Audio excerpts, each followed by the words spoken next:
Here are the RAM buying guide. So, let's dive into the video. Number 1. How much RAM do you really need? Are you building a high-end workstation PC for video editing, graphics design, etc.?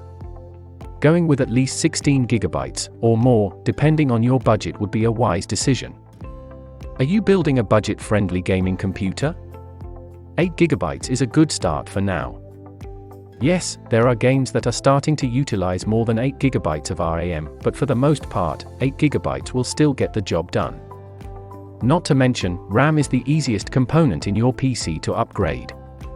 If you have empty DIMM slots on your motherboard, upgrading to more memory is as simple as adding another stick to your system. Number 2. RAM compatibility issues to be aware of.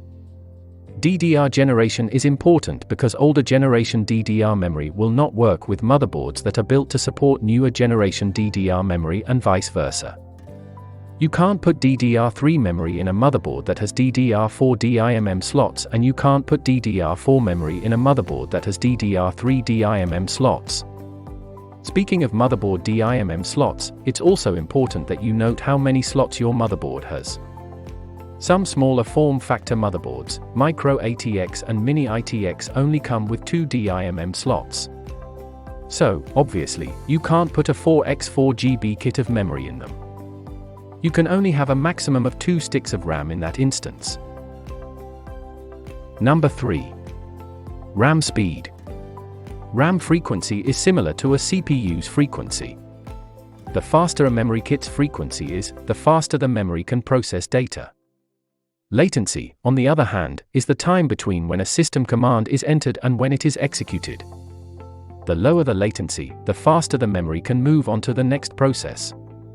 Latency and frequency are linked together when determining the overall performance of a given kit of memory, but they are not the same thing. In general, RAM with higher frequencies will play a bigger role in boosting system performance than will a kit with a lower frequency and a lower latency. Number 4. Remember, RAM is easy to upgrade.